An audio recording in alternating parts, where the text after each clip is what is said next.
안녕하세요. 배우 만줌입니다. 저는 오늘 누구에게나 한 번쯤은 찾아올 수 있는, 하지만 많은 사람들이 미처 눈치채지 못하는 어떤 조용한 신호에 대해 이야기하려 합니다. 이야기를 시작하기 전에 제 얘기부터 조금 꺼내볼게요. 저는 작은 동네에서 자란 평범한 사람입니다. 어릴 적부터 외할머니와 함께 지냈어요. 할머니는 늘 정정하셨고 손수 김장을 하시고 골목길장 보러 다니시는 게 일상이었죠. 그런 분이 어느 날부터인가 달라졌습니다. 처음엔 그냥 조금 피곤해 보이셨어요. 숨을 조금 가쁘게 쉬시고 식탁에 앉아 계셔도 젓가락질을 멈추신 채 멍하니 계실 때가 잦았죠. 요즘 입맛이 없네. 잠을 못 자서 그런가 봐. 그럴 때면 저도 그저 나이 들어서 그렇겠지라고 넘겨버렸습니다. 그러던 어느 초가을 저녁이었어요. 창문을 열면 바람 끝에 약간의 쓸쓸함이 실려오는 그런 날이었죠. 그날 할머니가 식사를 하시다 말고 젓가락을 내려놓으셨어요. 그리고는 제게 이렇게 말씀하셨습니다. 있잖아, 나 요즘 자꾸 내 그림자가 두 개로 보여. 그리고 이젠 밥맛도 없고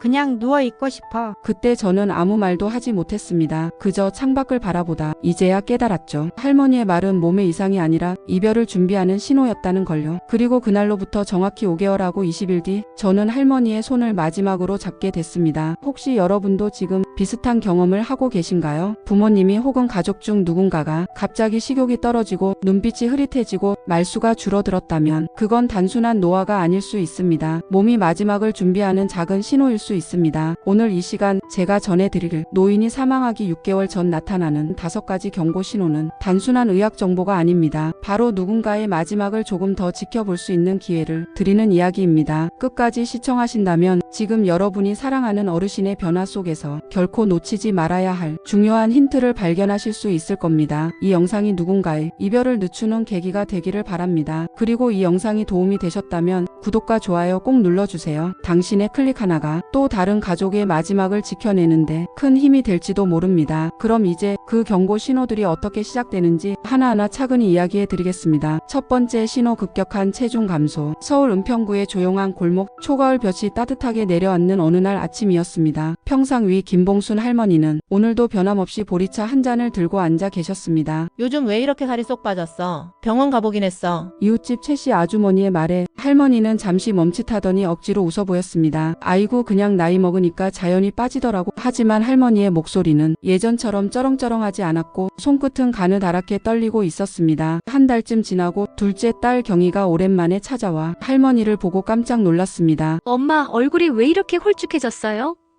그래? 난 모르겠는데 옷이 커졌나? 할머니는 태연한 척 웃었지만 그 말은 한동안 가슴에 남아 떠돌았습니다. 그날 밤 할머니는 서랍 속에 깊이 넣어두었던 지난 설날 사진을 꺼내 보았습니다. 손자들과 웃고 있는 자신의 얼굴. 그 얼굴은 지금보다 훨씬 둥글고 생기 있었죠. 거울 앞에 서서 외투를 꺼내 입어보았습니다. 작년 겨울 꽉 끼던 외투가 이젠 헐렁했습니다. 소매 끝이 축 늘어지고 옷이 허리를 감싸지 못했습니다. 그 순간 할머니는 처음으로 불안이라는 감정을 느꼈습니다. 이거 단순한 게 아니구나. 내 몸이 나도 모르게 무너지고 있는 건 아닐까? 그날 이후 평상에 앉아도 텔레비전을 봐도 예전처럼 웃음이 나지 않았습니다. 결국 자식들이 강제로 병원에 모시고 갔을 때 의사는 차분한 말투로 이렇게 말했습니다. 지금 체중 감소량이 지난 기록과 비교해보면 6kg 이상입니다. 이 나이대에서는 단순 노화로 보기 어렵습니다. 어딘가에서 에너지를 흡수하지 못하고 있다는 이야기예요. 침묵이 흘렀습니다. 자식들의 눈빛이 무거워졌고 할머니는 고개를 떨궜습니다. 내가 병이 있었던 건가, 내가 모르게? 왜 그동안 아무도 이런 걸 몰라봤을까? 딸 경희는 그 자리에서 울음을 터뜨렸습니다. 엄마, 왜 말 안 했어요? 왜 다 괜찮다고만 했어요? 할머니는 그제야 작게 중얼거렸습니다. 나도 몰랐어. 그냥 나이 탓인 줄 알았지 이렇게 빠르게 오는 건 줄 몰랐어. 그날 이후 할머니는 입원하게 되었고 입맛은 점점 더 줄어들고 기운은 빠르게 빠져나갔습니다. 눈빛도 점점 흐려졌고 말수도 줄어들었습니다. 그리고 3개월 뒤 김봉순 할머니는 평화롭게 가족들이 지켜보는 가운데 조용히 눈을 감으셨습니다. 그분이 떠나시고 작은 상자 하나가 남았습니다. 거기엔 손때 묻은 수첩이 한 권 들어 있었고 그 안엔 마지막 페이지에 이렇게 적혀 있었습니다. 요즘 들어 자꾸 몸이 가벼워진다. 살이 빠져서 그런 게 아니라 몸 안에 내가 점점 없어지는 것 같다. 여러분, 노인의 체중 감소는 다이어트가 아닙니다. 몸이 보내는 조용하지만 절박한 구조 요청입니다. 살이 빠졌네? 하고 넘기지 마세요. 지금 부모님이나 가까운 어르신의 체중이 눈에 띄게 줄었다면 그건 절대 가볍게 여겨선 안 될 첫 번째 신호입니다. 그 신호를 놓치지 않는 건 그게 바로 우리가 마지막을 준비하는 가족의 모습입니다. 두 번째 신호 만성 피로와 무기력감. 경기도 여주 시골 마을. 가을 햇살이 논밭 위로 부드럽게 깔리고 감나무 가지엔 새들이 지저귀는 어느 아침이었습니다. 아버지 일어나세요. 오늘 읍내 장날이에요. 딸 영숙 씨가 모시고 있는 이만복 어르신. 요즘 부쩍 일어나는 게 늦어졌습니다. 됐다 나 안 갈란다. 왜요? 지난달에도 못 나가셨잖아요. 몸이 천근만근이야. 괜히 갔다가 쓰러질 것 같아. 영숙 씨는 순간 멈칫했습니다. 평소 몸이 고단해도 나가야지 하시던 분이었는데 요즘 들어 자꾸 누우려고만 했습니다. 한때 이웃들에게 우리 아버지는 아직도 밭을 나가세요. 자랑하던 영숙 씨. 그 말이 무색해질 만큼 아버님의 일상이 변하고 있었습니다. 예전 같으면 새벽 5시에 일어나 밭에 나가시던 아버지. 이제는 아침 9시가 돼도 침대에서 천장을 바라보고 계셨습니다. 눈은 멍했고 손은 무기력하게 담요 위에 얹어져 있었습니다. 요즘 왜 이렇게 피곤하세요? 밤에 못 주무셨어요? 자긴 자는데 자고 일어나도 더 피곤해. 뭐가 불편하세요? 허리? 다리? 다 그냥 몸 전체가 다 무겁다. 그러면서도 병원에 가자는 말엔 손을 저으셨습니다. 아니야 괜찮아. 나이 들면 다 그래. 그저 나약해진 거지. 하지만 영숙 씨는 알았습니다. 이건 단순한 노쇠가 아니었습니다. 그날 저녁 거실에서 혼자 누워있는 아버지를 몰래 지켜보다가 영숙 씨는 조용히 울음을 삼켰습니다. 아버지의 어깨가 말없이 무너져 내리고 있었기 때문입니다. 며칠 뒤 결국 아버지를 모시고 큰 병원으로 향했습니다. 진찰실에서 의사는 조심스럽게 입을 열었습니다. 검사 결과 특별한 장기 이상은 없지만 지속적인 무기력감은 노인성 우울 증상이 동반된 만성 피로 증후군일 가능성이 높습니다. 우울이요? 네, 체력과 함께 감정 에너지도 떨어지면 몸과 마음이 동시에 무너지기 시작합니다. 이 상태를 오래 두면 다른 합병증이 쉽게 따라옵니다. 그 말에 영숙 씨는 충격을 받았습니다. 활기차던 아버지에게 우울이라는 단어가 붙다니.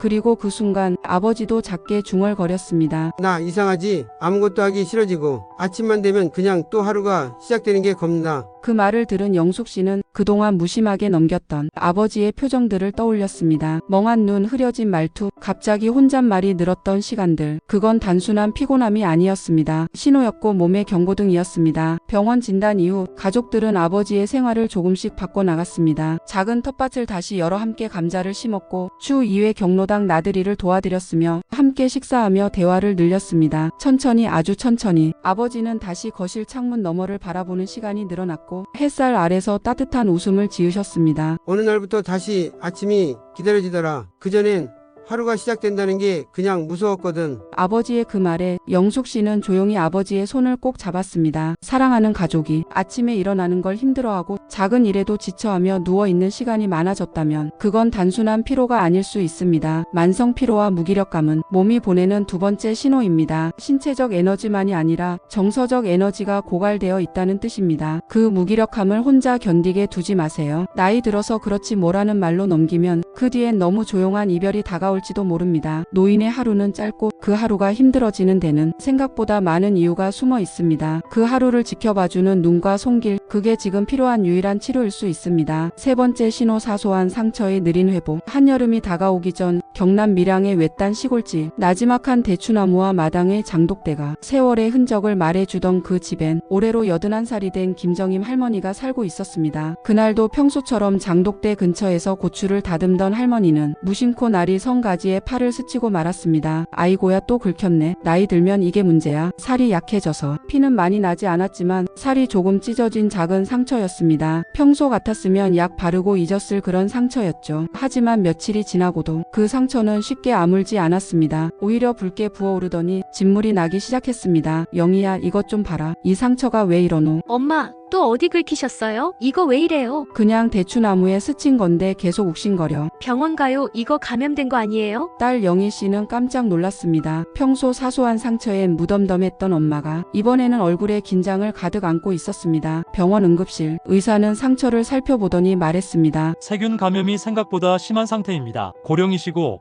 피부 재생 능력이 많이 떨어진 상태라 회복 속도가 현저히 느리신 겁니다. 그냥 스친 건데 이렇게까지 될 수 있어요? 노인의 몸은요, 조금의 상처도 몸 전체에 영향을 줄 수 있어요. 이건 단순한 상처가 아니라 면역력이 급격히 떨어지고 있다는 신호입니다. 그 말에 정임 할머니는 아무 말도 하지 못했습니다. 그동안 자주 넘어지고 상처가 잘 아물지 않았던 걸 그저 나이 탓이라 생각했던 시간이 떠올랐기 때문이었습니다. 며칠 뒤 상처는 조금씩 가라앉기 시작했지만 그 이후로 정임 할머니는 괜히 거울을 자주 보게 되었습니다. 팔에 남은 상처 자국, 언제 생겼는지 모를 멍자국, 그리고 점점 얇아지는 피부. 내가 이렇게 약해졌구나. 그 조용한 독백 속에는 시간 앞에서 작아지는 한 사람의 마음이 있었습니다. 상처가 조금 아문 뒤에도 정임 할머니는 예전처럼 움직이지 않았습니다. 엄마, 텃밭 나가요. 방에만 계시면 더 피곤하죠. 괜찮다. 나가봤자 뭐하노 또 다칠 것 같고 겁나. 엄마, 예전엔 이렇게 안 그러셨잖아요. 그녀는 변명 아닌 변명을 했습니다. 하지만 진짜 이유는 두려움이었습니다. 이제 나는 상처 하나도 쉽게 못 견디는 사람이구나. 또 다치면 이번처럼 아니 그 이상일 수도 있겠지. 몸이 회복되지 않자 마음마저 움츠러들기 시작한 겁니다. 그 무력한 감정은 결국 삶의 리듬까지 무너뜨렸고 매일 아침 해를 보던 할머니는 하루 대부분을 커튼 닫힌 방 안에서 보내기 시작했습니다. 그 조용한 방 안에서 정임 할머니는 스스로를 이렇게 말했습니다. 이제 내 몸은 나를 버리려는가 보다. 그때 손녀 지은이가 방문했습니다. 방 안에만 있던 할머니를 데리고 작은 화분 하나를 꺼내 들고 말했습니다. 할머니, 이거 저랑 같이 심어요. 이건 작은 꽃인데요. 손길이 많이 필요해요. 할머니가 안 보살펴주면 잘 못 자라요. 할머니는 잠시 망설였지만 결국 마당 끝에 나가 흙을 만졌습니다. 그리고 한 달 뒤 그 화분에서 작은 노란 꽃 하나가 피었습니다. 그 꽃을 보며 정임 할머니는 어느새 잊고 있던 미소를 다시 지었습니다. 몸이 느리다고 마음까지 멈춰서는 안 되겠지. 그 말은 자신에게 하는 다짐이자 사랑하는 가족들에게 보내는 조용한 응답이었습니다. 사소한 상처 하나, 젊은 사람에겐 아무것도 아닌 그것이 노인에겐 생명을 위협하는 경고가 될 수 있습니다. 회복이 느리다는 건 단순한 노화의 문제가 아닙니다. 면역력 저하, 그리고 회복력 상실이라는 신체의 위험 신호입니다. 상처가 아물지 않는다면 그건 단지 살이 문제가 아니라 삶의 에너지가 줄어들고 있다는 신호일 수 있습니다. 이 작은 징후 하나를 놓치면 그 다음은 너무 늦을지도 모릅니다. 네 번째 신호, 식욕 저하와 체중 감소. 전라남도 담양의 한 마을.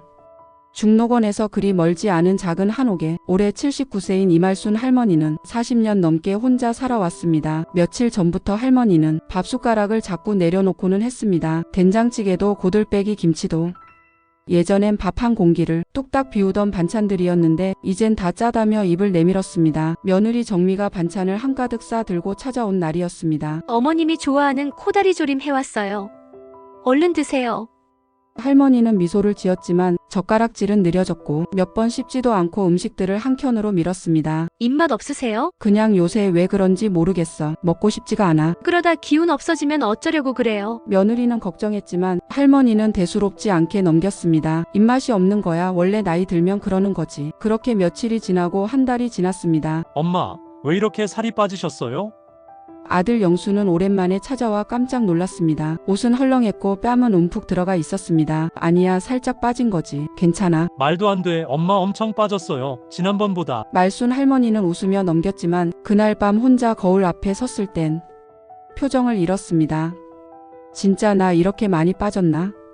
팔뚝은 예전보다 가늘었고 허리띠도 몇 칸 줄여야 할 만큼 느슨해졌습니다. 밥맛이 없던 게 단지 입맛 문제는 아니었구나. 그녀는 문득 깨달았습니다. 몸이 음식을 거부하고 있다는 걸. 하지만 그녀는 두려워 말하지 못했습니다. 괜히 애들 걱정하게 해서 뭐 하겠어. 그냥 내가 좀 지친 거지. 며칠 뒤 마을 앞 작은 텃밭에서 말순 할머니가 쓰러졌습니다. 양손에 네오박 한 개씩 들려 있었고 몸은 땅바닥에 축 늘어져 있었습니다. 할머니, 정신 좀 차려요. 할머니. 이웃 주민이 발견해 급히 병원으로 옮겼습니다. 의사의 말은 단호했습니다. 현재 탈수와 심한 영양실조 상태입니다. 식욕 저하는 단순한 노화가 아니라 전반적인 신체 기능이 빠르게 저하되고 있는 신호입니다. 특히 체중 감소는 노인 사망 위험과 직접적인 관련이 있습니다. 며느리 정미는 고개를 떨구었습니다. 왜 말 안 하셨어요? 그렇게 밥을 안 드시면서. 말순 할머니는 조용히 말했습니다. 나도 몰랐어. 이렇게 심각한 줄은. 텅 빈 위장만큼이나 마음속 깊은 공허함이 그녀를 더 지치게 만들고 있었던 겁니다. 입원 중인 병실, 손녀 예진이가 조그만 도시락을 들고 들어왔습니다. 할머니, 이거 제가 만든 죽이에요. 고기 갈아서 넣었어요. 말순 할머니는 천천히 죽 한 숟갈을 입에 넣었습니다.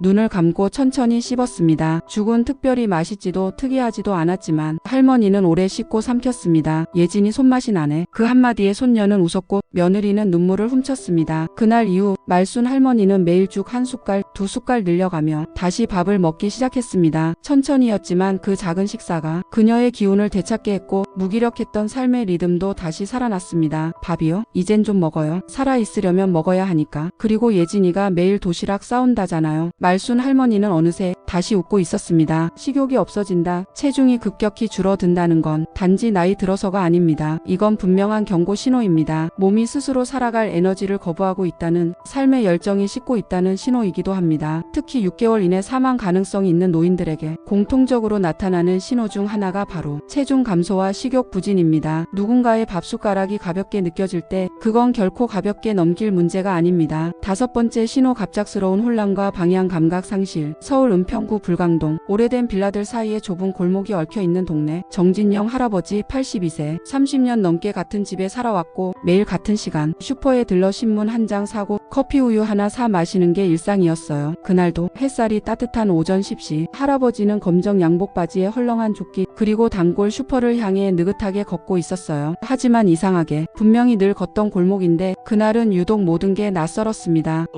여기 초등학교가 있었나? 이 골목 끝에 뭐가 있었더라? 그는 잠시 멈춰 섰습니다. 슈퍼가 나와야 할 자리엔 낡은 세탁소가 서 있었고 자신의 집으로 돌아가는 방향이 헷갈리기 시작했어요. 분명 여기서 오른쪽이었는데 아니 왼쪽인가? 이마엔 땀이 맺히고 숨이 가빠지면서 마치 길을 잃은 어린아이처럼 그는 그 자리에 멈춰 섰습니다. 슈퍼 주인인 김 여사는 이상하다는 듯 고개를 갸웃했고 어라, 정 할아버지가 안 오시네. 매일 이 시간에 오시는데. 그러던 찰나 이웃집 이서방에게 전화가 왔습니다. 할아버지가요? 저기 주차장 앞에서 서 계세요. 멀뚱히 계시길래 무슨 일인가 싶어서. 아들 명호가 뛰어갔어요. 아버지, 여기서 뭐 하세요? 왜 전화를 안 받으시고? 할아버지는 깜짝 놀라며 말했습니다. 너 언제 왔냐? 난 그냥 슈퍼 간 건데. 근데 여기가 어디냐? 명호는 그제야 상황을 알아차렸습니다. 아버지, 여긴 슈퍼 반대 방향이에요. 거긴 이 동네 끝쪽이에요. 어떻게 이쪽까지? 내가 뭔가 잘못됐나 보다. 머리가 잠깐 하얘졌어. 병원에서 진료를 본 결과 의사는 간단 명료하게 말했습니다. 이건 단순한 건망증이 아닙니다. 노인성 인지 저하 초기 증상으로 보입니다. 최근 6개월 내 갑작스러운 혼란,